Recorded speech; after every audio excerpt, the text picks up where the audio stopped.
Sí, con gusto. Hoy vamos a retomar donde nos quedamos el viernes pasado. Sí. Al respecto de, cuéntanos.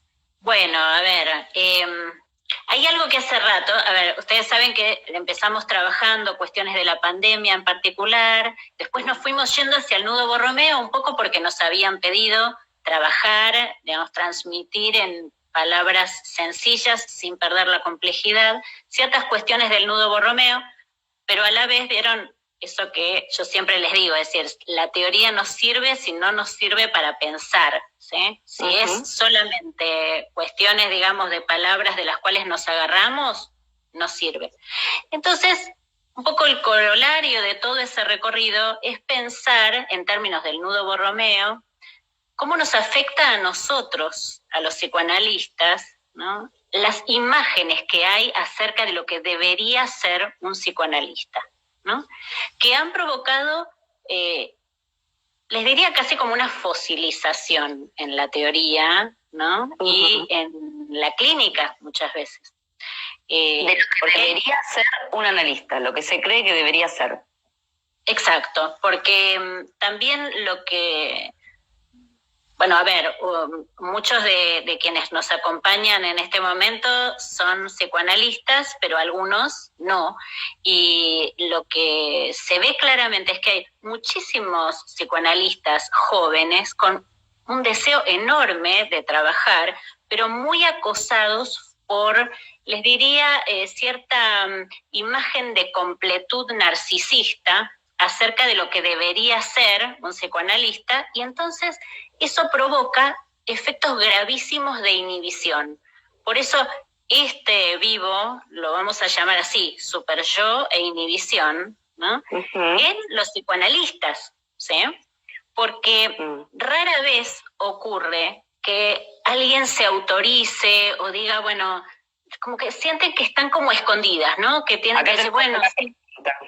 Lo que debería ser para quién.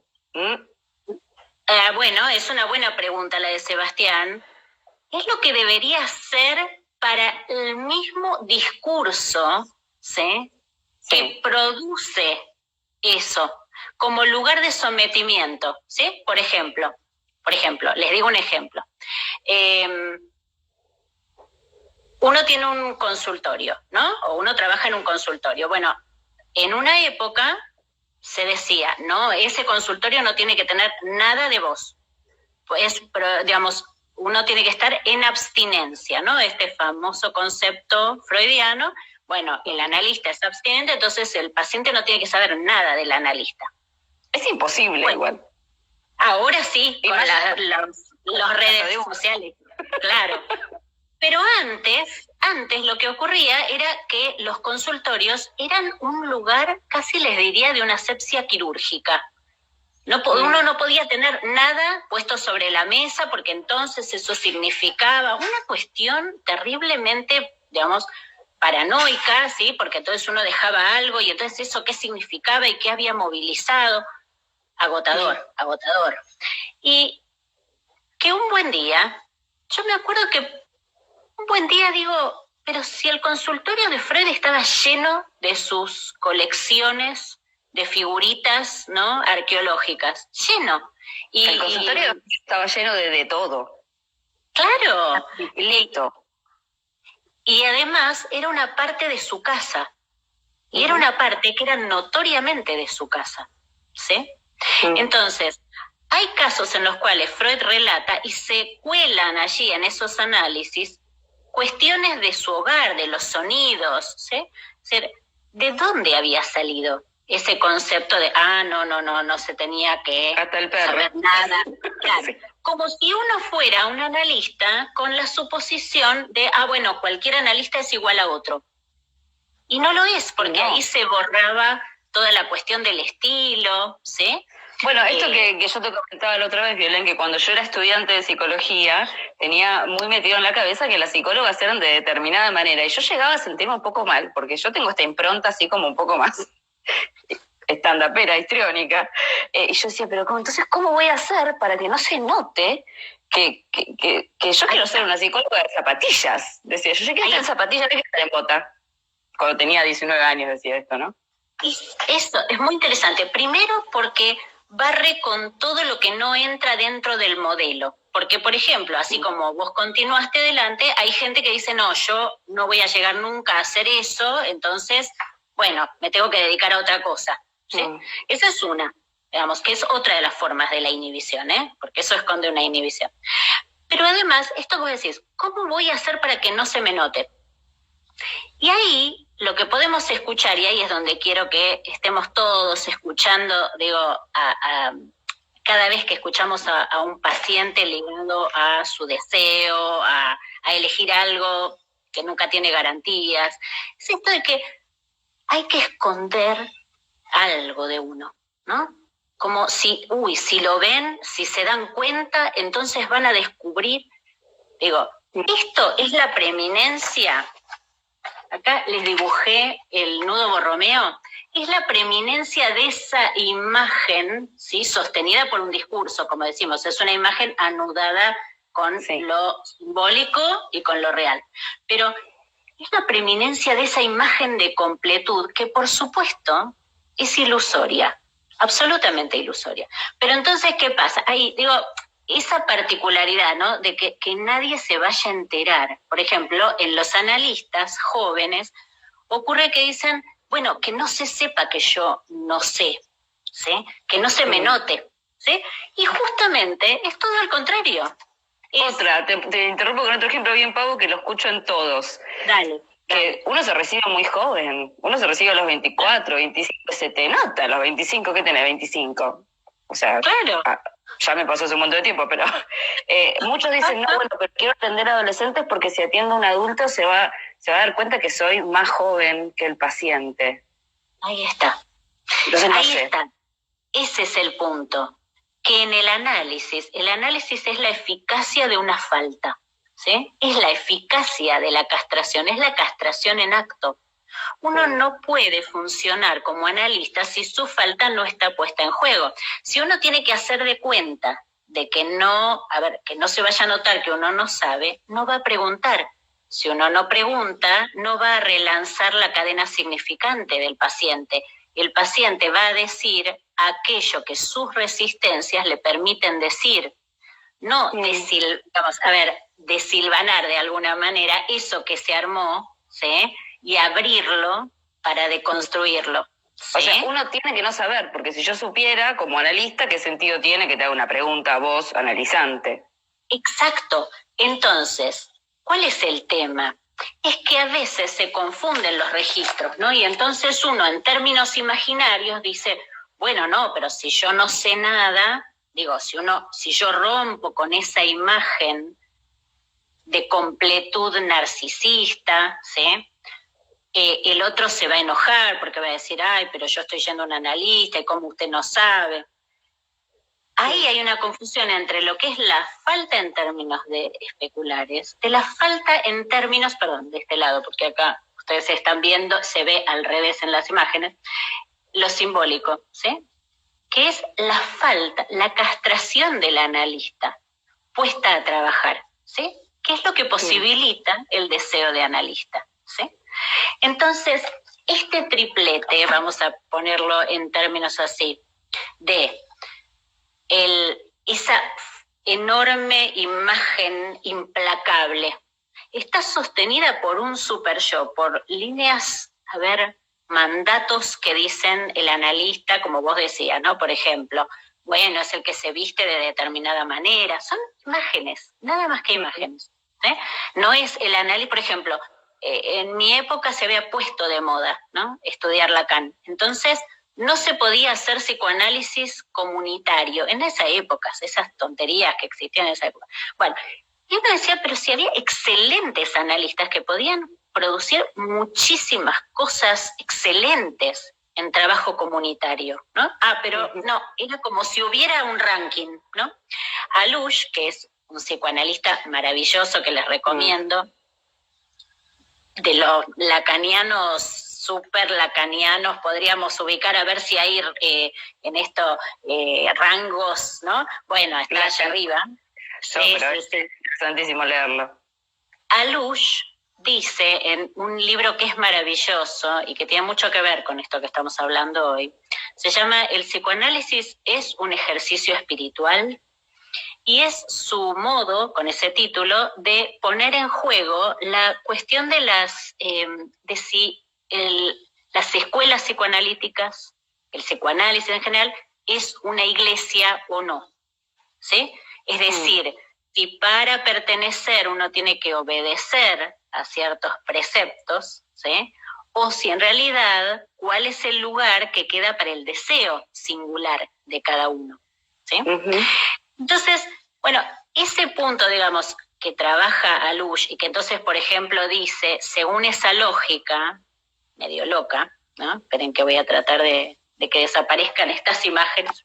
A ver. A vos te quedaron ahí, ¿eh? A mí me aparecen ahí. Bueno, sí, la falta de tecnología. Ay, sí, la falta de tecnología. Bueno, ahí está. A ver, me importa esto, digamos, él dice en un momento, bueno, entonces, a ver, uno sería mejor analista si se acerca más a Freud, ¿no? Entonces, bueno, tal se analizó con Freud, entonces un pedacito de Freud iría a entonces si este analizó a este está mejor rankeado, ¿no? Que el que se analiza con el alumno del alumno del alumno del alumno del alumno.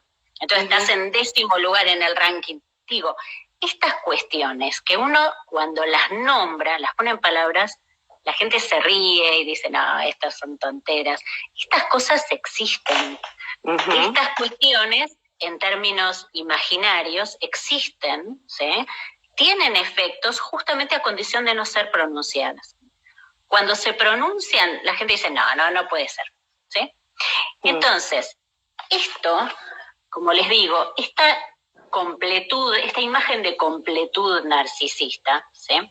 Produce como efecto el despliegue del registro imaginario sobre el simbólico, y es lo que Lacan llama la inhibición, que dice cuando la función queda congelada.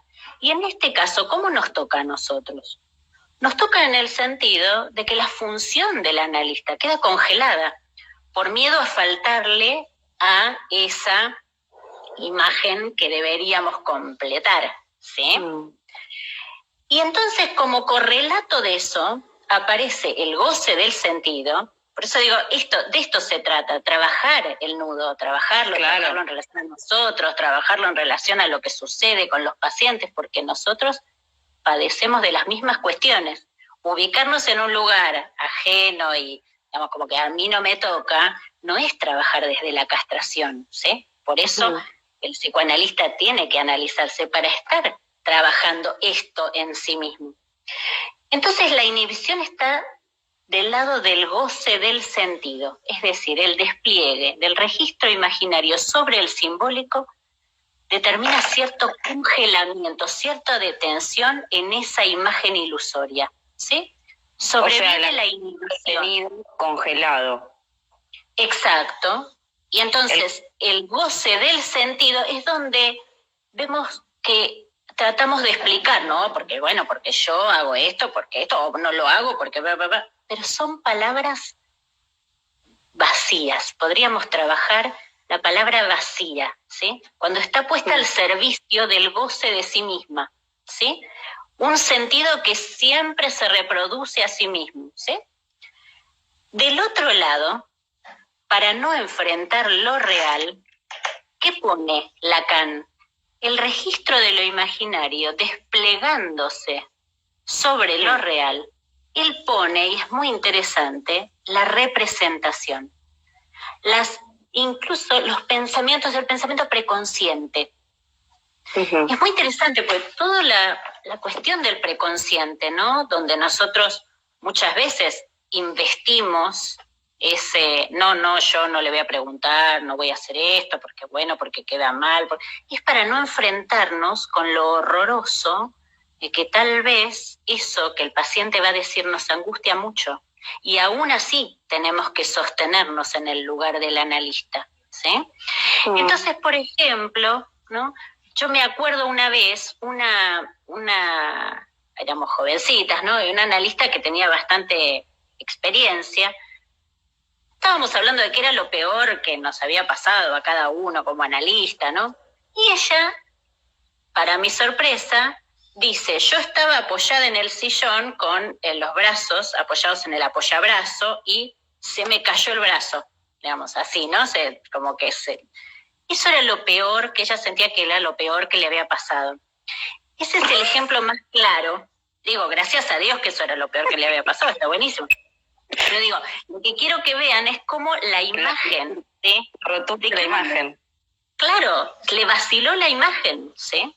Entonces, bueno, en esto, digamos, así como les digo esto, ¿no? De el super yo, los mandatos de que hay que obedecer ciertas normas y el consultorio tiene que ser así y en realidad ustedes tienen que ser abstinentes, entonces no hay que preguntar y no se vaya a notar que ustedes no saben y entonces el analista cada vez queda como más cerradito y no le vaya a faltar más fallar compacto. incluso, claro, y fallarle a Freud, a Lacan, a Dolto, a quien sea, digamos, el analista que con el que se sienta más transferencia. Tenemos entonces la cuestión de la inhibición, el super yo y lo imaginario. Este triplete me parece que es importantísimo tenerlo en cuenta para nosotros, para los momentos donde nos quedamos congelados, ¿sí? Igual esto que decís de fallarle al autor, con el que más tenga feeling, digamos, también viene del lado de cómo fue transmitido. Por supuesto, ¿no? Por supuesto. Ahí podemos trabajar el tema de la universidad, ¿no? Qué mal le ha hecho a muchas generaciones una mala transmisión de lo que Lacan dice como discurso universitario, ¿no? Como si el discurso universitario fuera lo mismo que la universidad. Claro, como que está mal ir a la universidad, porque te transmite un discurso. Claro, entonces, tengo que cuestionar la universidad, ¿sí? Y entonces yo voy, pero nada más para recibirme, digamos, eso por un lado, y por otro lado, el discurso universitario, como si fuera lo mismo y no lo es, ¿no? Que, a ver, me parece importante, ¿no? Ubicar cuando hablamos de un discurso, estamos hablando, por supuesto, anudado, pero estamos hablando de lo simbólico. Un modo de relación social, ¿sí? Pero eso no es la universidad. Digo, en la universidad hay docentes fantásticos que, no sé, a ustedes seguro les ha pasado, docentes que a ustedes los formaron, que los hicieron cuestionarse sus ideas, que les hicieron mover las neuronas, ¿no? En ver, a ver, ¿y esta frase? ¿Y por qué pusiste esto? Y es maravillosos, ¿no? No hay otra forma de aprender que no sea en el pasaje por ese otro, ¿sí? Por ese otro con el que nos encontramos en la universidad, con el que... Sí, que es constitutivo también, ¿no? Es que es exactamente eso, ese punto de alienación, pero necesaria en la formación de un analista. Hay que poder recorrer, hay que poder escuchar y en algún sentido sí, allanarse a las reglas de ese otro en el aprendizaje, para después poder soltarnos de eso y preguntarnos nosotros si estamos de acuerdo, pero eso es un segundo momento. Por eso Lacan cuando habla de alienación, separación, ¿sí? Pero sin la alienación no hay nada. ¿Sí? Entonces, el discurso universitario puede ser un discurso que se rija por la lógica del amo y el esclavo, por supuesto. Esto cuando Lacan habla de los 4 discursos, ¿no? Y trabaja el universitario, ¿no? Como que lo que busca es el dominio del otro a través de la cobertura, vamos a decir así, del saber. Pero en realidad el saber es control allí, en ese discurso universitario, ¿no? Entonces yo sé más. Claro, que justamente en el analista es 0. No es exacto. Bueno, cuando Lacan trabaja los 4 discursos y trabaja el discurso del analista como justamente el que se opone al discurso del amo, ¿sí? Y yo quiero ubicarme especialmente, digamos, en relación al discurso universitario para despejar esta confusión que hay, ¿sí? Lo que importa allí, ¿sí? Es que uno está en presencia del discurso universitario, en su peor sentido, del discurso del amo, si ustedes quieren, supongamos, cuando lo que escucha es una bajada de línea y alguien dice, ¿por qué Lacan acá dice esto y esto y esto? Y esto es cerrado. Y ese concepto es cerrado. Y Lacan, si hoy tenemos un ratito, vamos a hablar un poquito de esas cuestiones históricas. Tenemos un poco. Cinco. De por qué Lacan, por ejemplo, podríamos dividir su obra en 3 etapas. ¿Por qué en el medio está esta primacía del significante? Que en algunos momentos uno lo ve como diciendo esto es, ¿sí? Pero es el prisionero de su propia intención de establecer algo, ¿sí? Pero en realidad los 10 primeros seminarios y los últimos seminarios, en realidad él va cambiando, va reformulando las cuestiones, ¿sí? Entonces, ese discurso que se presenta con quien sea que ustedes estudien psicoanálisis, ese discurso que se presenta como cerrado y como esta es la única versión, ahí están en presencia de un amo, ¿sí? Porque distinto es decir, bueno, esto lo dice Lacan en 1957, por ejemplo. Cuando Lacan trabaja, bueno, que la psicosis es el desencadenamiento por la no inscripción del significante del nombre del padre, ¿sí? Y él 4 años después dice, bueno, es medio difícil de encontrar eso, esa ligazón punto a punto, ¿no? Él mismo lo dice, es muy interesante. Y después hacia finales de la obra, en el 22 o el 23, no recuerdo bien, él dice, bueno, el significante del nombre del padre no es ni siquiera uno solo, digamos, son los nombres del padre, es decir, ni siquiera es uno solo. Entonces uno dice, ¿pero cómo? Ahora, si a ustedes todo el tiempo les dicen, bueno, esto es, ¿cómo diríamos? No sé, como lo que siempre estuviste buscando, ¿sí? Esa fórmula. La fórmula, ¿no? Si ustedes les dicen eso, y para atender, para escuchar a un paciente, ustedes creen que hay una, y solo una forma, ahí están en el camino de la cuestión mortífera del ideal. Recuerden siempre que los ideales, como ideal, cuando está puesto en este lugar de obturar la búsqueda, está ligado a la pulsión de muerte. Eso no lo olviden nunca para cuando escuchan a sus pacientes, pero también cuando ustedes trabajan, ¿sí? Una cosa es estudiar, es un lector activo, como esto que hablamos en la universidad, en el mejor de los sentidos, ¿sí? Sí. Un lector activo de los textos, que pregunta, que cuestiona, que por suerte tiene un docente con experiencia clínica a quien le puede preguntar, ¿y esto cómo lo veo? Otra es cuando el docente baja línea, o cuando nosotros le decimos a un paciente, le convalidamos con que, bueno, si consigue esto, ya está, digamos, ¿no? Porque nosotros también creemos que hay una cosa, ¿sí? Sí. Y además quisiera agregar algo, esto que decís. ¿Cuántos años estuvo Lacan dando seminarios hasta que logró decir, bueno, no son los nombres del padre, no es un significante? O sea, le llevó un camino, una construcción. Bueno, Freud inventa el inconsciente a los 43 años, recién. Y Lacan inventa la idea del inconsciente es el discurso del otro a los 54, si no estoy equivocada. Entonces, fíjense esta cuestión, ¿no? Donde se espera que un joven que está, digamos, empezando a trabajar, no, que no le vaya a faltar esto. No. Freud escribe Dora en 1901 y en 1926 dice, ojo que no vi esto, ojo que no vi lo otro, en Juanito tampoco, en esto. Lo reformula 25 años después, no, 26 años después. Un montón de años. En 1899 es, el invento del inconsciente es 1899. Entonces, digo, si ellos se permiten trabajar, digo, ¿no? La castración, el ejercicio de la castración.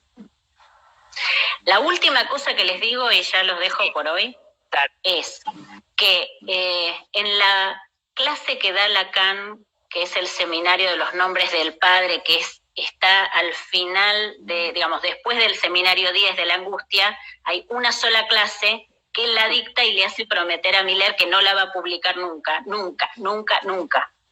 Y que Miller dice, yo me animo a publicarla recién cuando muere mi propio padre, dice Miller, ¿no? Ahí pude como tolerar, decir, bueno, y entonces la publicó. Eso que Lacan dice, nunca la voy a dar a publicación porque los psicoanalistas no están preparados para escuchar, eso dice esto, dice que el mito de Freud era el mito del padre y que el mito del psicoanálisis es que su padre es Freud. Y esto es con lo que hay que romper, que no es un padre, ¿sí? Como Lacan tampoco es un padre, no son padres, porque si no uno está en deuda, le debe y no vaya a ser que le falle, ¿sí? Ahí está el punto de detención en los análisis, por eso es importante el análisis. Eso creo que también hace que la gente cuando lo empieza a leer, por ahí empiece a sentirse enojada, que a mí me pasó también, como claro. Este hombre fue tan así, ¿cómo escribió algo tan difícil? Claro, porque a uno se le mueven cosas, claro que a uno se le mueven cosas que no tienen que ver con estudio, podríamos decir, se empiezan a mover cosas de uno. ¿Por qué? Porque los pone en lugar de padres. Y eso es lo que hay que trabajar, ¿sí? Que no son padres, ¿sí? Que les debemos respeto, pero no son padres. Es servirse de él, dice Lacan. No solo al final, en el seminario 5 ya lo dice. Tener un padre para servirse de él, para prescindir de él después. Así que bueno. Bueno, gracias a todos por estar nuevamente con nosotras. A todos. Lo subiremos a YouTube en el fin de semana y vamos a intentar dejarlo grabado en Instagram TV. Eso. Y nos vemos todos los viernes a 16 horas. Nos vemos. Chao, chao.